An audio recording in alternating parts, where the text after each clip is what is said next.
Hello friends, good morning. स्वागत है आप सभी का एक बार फिर से हमारे आज के इस नए ब्लॉग में।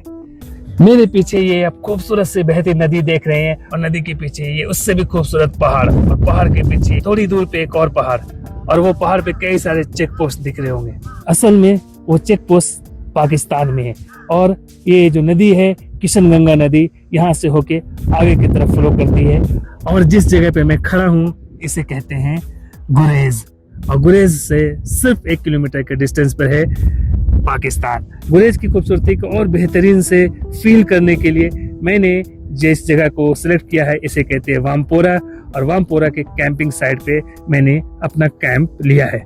ये सारे कैंप्स हैं जिसमें लोग रह रहे हैं और मेरा कैंप एग्जैक्टली ये वाला है। इस कैंप के लिए मैंने दिए हैं पर डे के हिसाब से 1200 रुपये और जो इसके साइड में छोटा सा कैंप है इसके लिए 500 रुपया चार्ज करते हैं। अंदर फैसिलिटी के नाम पे मैं बात करूं तो उन्होंने ब्लैंकेट दिया है, पिलो कवर दिया है और इलेक्ट्रिसिटी के लिए एक पॉइंट है और जो छोटे वाला है इसमें ब्लैंकेट नहीं है।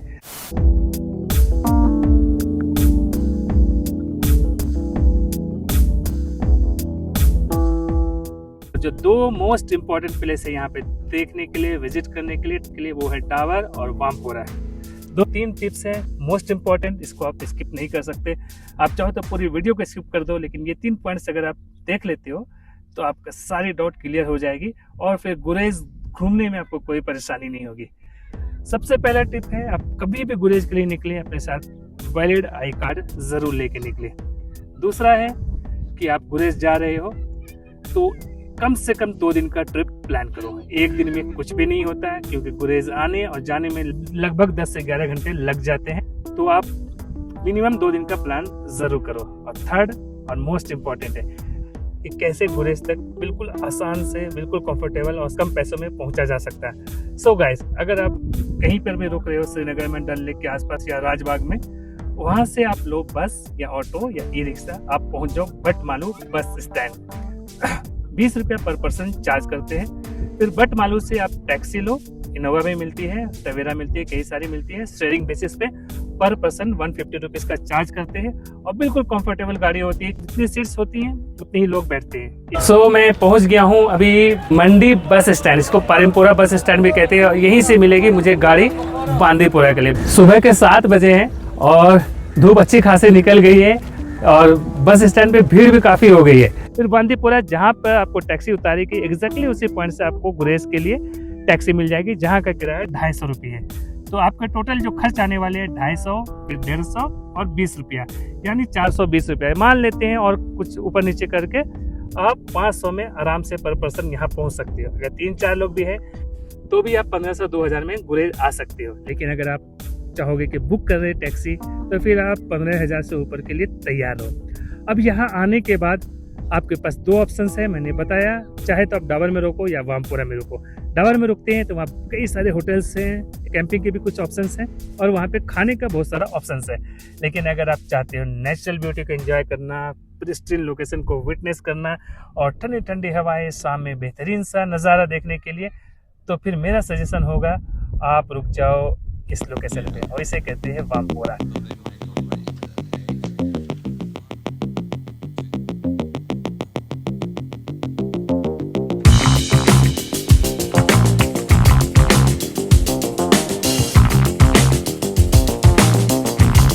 तो ये काफी बड़ा एरिया है जहाँ पे रुकने के लिए है। आप उधर देखो, उधर पानी का थोड़ा सा आपको दिख रहा होगा, काफी दूर है तो कैमरे में सही से नहीं आ रहा। ये पहाड़ों के चारों तरफ घिरा सा मैदान है और इस मैदान के बीच से पास करती है खूबसूरत शालीगंगा रिवर। और मैं सच बताऊं, मैंने अपने लाइफ में इतनी खूबसूरत रिवर कभी फ्लो होती नहीं देखी है अपनी आंखों से। फिल्मों में जरूर देखा है लेकिन अपने नेकेड आई से मैंने फर्स्ट टाइम देखा। इतनी खूबसूरत नदी का जो पानी है बिल्कुल ब्लू कलर दिख रहा था और मेरा तो दिल चाह ही नहीं रहा था कि ये रास्ता खत्म हो। लग रहा था बस ये रास्ता चलता ही रहे और मैं इस नदी के पानी को निहारता रहूं। मौसम की बात करूं तो बिल्कुल बादल छाए हुए, आपको कैमरे पे दिख रहा होगा अंधेरा सा। तो एक तो वेदर जो है 20 डिग्री के आसपास है, दूसरा बादल छाए हुए और टाइम टू टाइम फिर धूप खिल जाती है। अभी देखो फिर से धूप खिल गई। ये देखो 2 तरह के कैंप होते हैं, मैंने आपको बताया था। इस कैंप का इन्होंने पर डे 500 चार्ज किया है और दूसरा ये बड़ा वाला है जिसका 1200 रुपये है और ये थर्ड मीडियम वाला है, इसका 1000 रुपये, और जो 1200 रुपये वाला उसको कभी कभी 1500 भी चार्ज करते हैं। कैंप नंबर 4, यहाँ पे कैंप का नंबर को ज़रूर ध्यान रखना है, क्योंकि सारे कैंप्स एक जैसे दिखते हैं, तो फिर आपके माइंड से स्किप हो जाता है कौन सा आपका कैंप है। और ये हमारा कैंप अंदर से आप देख लो, ये यहाँ पे चेन है, चेन से आप चाहो तो इसको नीचे कर सकते हो हवा आने के लिए, और अगर रोशनी भी आती है थोड़ी बहुत, और अगर इसको बंद कर दो तो फिर रोशनी बंद होगी। ऐसे ही 2 विंडो है इसमें, तो इधर भी सेम यही प्रोसेस है, आप चाहो तो इसको ऊपर कर दो तो रोशनी रुक जाएगी, और इसको ओपन करने से आपको हवा अच्छी आएगी। और सबसे बेस्ट तो है इसका फ्रंट व्यू, ये है फ्रंट व्यू, और मैं इसको जैसे यहाँ से हटाता हूँ और वो नज़ारा जिसको देखने के लिए मैं आया हूँ गुरेज। और ये सामने किशनगंगा का पानी है, सामने बैठने के लिए यहाँ पे काफ़ी सारी चेयर्स हैं और टेबल भी है, सामने यहाँ पे बैठ के आप टी कॉफ़ी एंजॉय कर सकते हो। गुरेज आए हो और आपको बाइकर्स ना मिले, ऐसा नहीं हो सकता। आपको देखो जिस कैंपिंग साइट पे हम रुके हैं वहाँ भी कई सारे बाइकर्स आए, 2 तो हमारे ही कैंप में आए हुए, और फिर आगे भी हैं कई सारे बाइकर्स। बाइक से जो भी आता है कश्मीर विजिट करने गुरेज एक बार ज़रूर आता है। आसपास के नज़ारे देखता हूँ कुछ फिशिंग करने का जुगाड़ बैठे, तो मेरे पास ना फिशिंग नेट है ना फिशिंग रॉड है, पर किसी से मांगता हूँ, अगर मिल जाए तो मज़ा आ जाएगा। और 1 घंटे पूरे मैंने ट्राई किया, फिर जाके मुझे मिला कुछ ऐसा जिससे ये करते हैं ट्रॉट फिशिंग, तो मैं ट्राई करता हूँ, देखता हूँ, आ गया तो बल्ले बल्ले ये किया, एक मछली पानी में, पता नहीं सारी की सारी मछली कहाँ गायब हो गई है, एक भी नहीं आ रही। लगभग 2 घंटे से मैं बैठा हूँ, ऐसा लगता है मछली जो गायब हो गई है।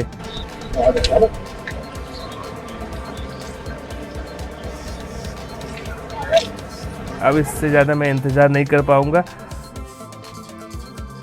तो गाइस मछली तो आई नहीं और शाम भी हो गई है और मैं थक भी गया हूँ, तो आज का दिन मैं यही कंक्लूड करता हूँ और अब जाता हूँ मैं अपने कैंप में और जाके वहाँ आराम करता हूँ। इसको करता हूँ बाहर से बंद, क्योंकि रात के साथ साथ ठंड भी हो गई है, और ठंड हो गई है और हमें जल्दी उठना है। सुबह उठ के जाना हब्बा खातून वाटर स्ट्रीम देखने के लिए, तो अब वक्त हो चला है सोने का। मिलते हैं सुबह। गुड मॉर्निंग दोस्तों, एक नई दिन की शुरुआत हो चुकी है। देखो सूरज की किरणें कैसी दिखाई पड़ रही है और बिल्कुल शांत सा माहौल है।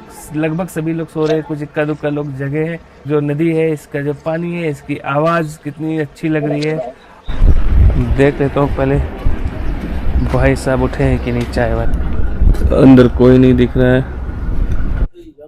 भाई साहब चाय मिल जाएगी कितने देर में? 3 चाय बना देना, 3 ऑमलेट भी बना देना, 3 ऑमलेट 3 चाय।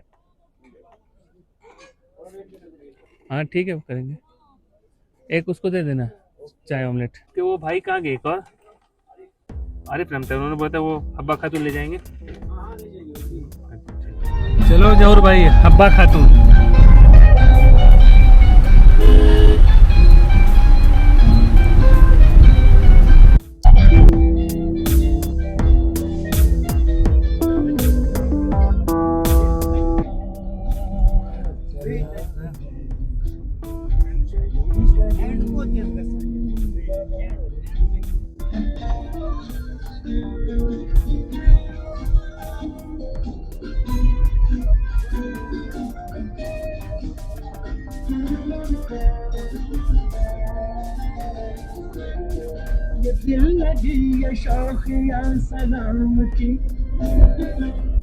सामने 2 टब दिख रहे होंगे, इस पे लिखा है टूरिस्ट नॉट अलाउड। इसके आगे टूरिस्ट को अलाउड नहीं करते हैं।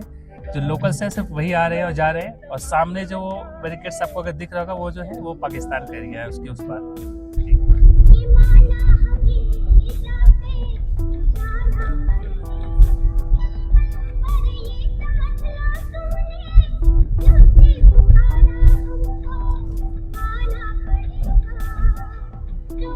फ्रेंड्स ये लास्ट पॉइंट है जहाँ तक हम टैक्सी से आ सकते हैं हब्बा खातून जाने के लिए। फिर यहाँ से ऊपर चढ़ के जाते हैं। अब एग्जैक्टली कितना दूर है वो मुझे भी नहीं पता है, मैं चल तो रहा हूँ, देखते हैं। पर जब मैंने पूछा था तो उन्होंने बताया था कि लगभग 500 मीटर का डिस्टेंस है। और ये आसपास का नज़ारा, इधर से ही होके जाना है। चलो चलते चलो जरूर भाई। हाँ बस नॉन स्टॉप चलना है, रुकना नहीं है। जहूर भाई यहाँ पे डिप्स मारते हुए, हो गया पत्थर टूट गया। सो गाइस ऑलमोस्ट पहुंच चुके हैं हम लोग हब्बा खातून पॉइंट पर, और आगे से जाके तो ये टर्न होता है, तो नीचे आपको सीढ़ी दिख रहा होगा, वहाँ तक आते हैं और नीचे तक जाते हैं। अभी मैं यहाँ से दिखा रहा हूँ जहाँ हमने जाना है, और एग्जैक्टली देखो यहीं से पानी फ्लो हो रहा है। अभी हम चलते हैं आगे भी दिखाते हैं आपको क्लियर व्यू। अब यही वो पॉइंट है जिसे कहते हैं हब्बा खातून व्यू पॉइंट। आप देख लो पानी का दो स्रोत है जो पहाड़ के नीचे से होके आ रहा है और फिर आगे नदी में मिल रहा है। अगर हम सीढ़ी से होके जाएंगे तो फिर हम पानी में हम जाएंगे, लेकिन अगर पानी से बचना है तो फिर इधर से भी होके जा सकते हैं, जैसा कि मैं अभी कर रहा हूँ पानी से बचने के लिए, क्योंकि पानी बहुत ठंडा है और मेरे पास एक्स्ट्रा कपड़े नहीं है। चलो भाई इधर से चल मेरे भाई, ऐसा ना हो कि स्लिप कर जाऊं। इसको पकड़ के जा सकता हूँ, आप स्लिप भी नहीं होगा।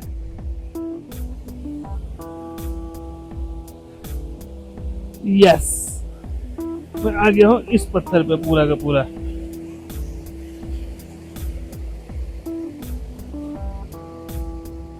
और मैं आपको एग्जैक्टली ये पॉइंट दिखा देता हूँ जहाँ से पानी निकल रहा है और कितना तेज निकल रहा है।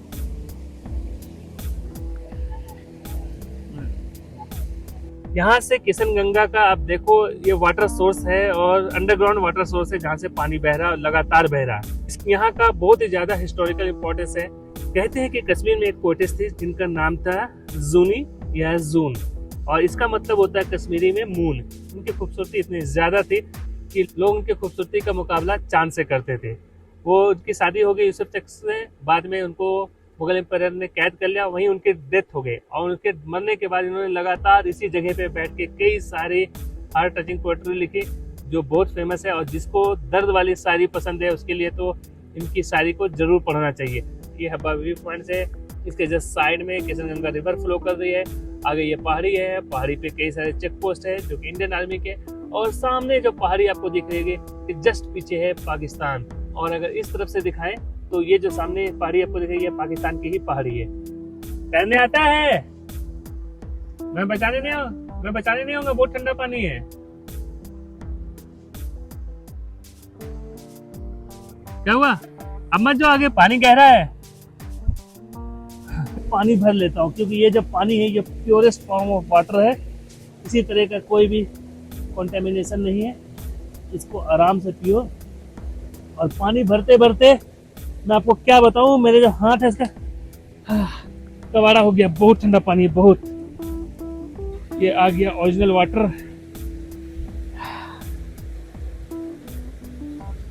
सो गाइस, गुरेज के इस ब्लॉग में हमने सारा कुछ कवर कर लिया है। आपको मैंने दिखा दिया कैसे रुकते हैं, कैसे आते हैं, क्या क्या एक्टिविटीज कर सकते हैं, कहाँ से एंजॉय कर सकते हैं और कौन कौन से पॉइंट देख सकते हैं। टुलेल अभी भी रह गया, मैं नहीं कवर कर पाया क्योंकि मेरे पास अभी कुछ किसी पर्टिकुलर रीजन से मेरे पास टाइम नहीं है। तो मैंने प्लान किया है नेक्स्ट सैटरडे को फिर से मैं गुरेज आऊँगा और तब मैं आपको टुलेल इन सब सारी जगहों को जरूर दिखाऊंगा। तो मिलते हैं किसी नई वीडियो में नई प्लेस के साथ। Have a nice time.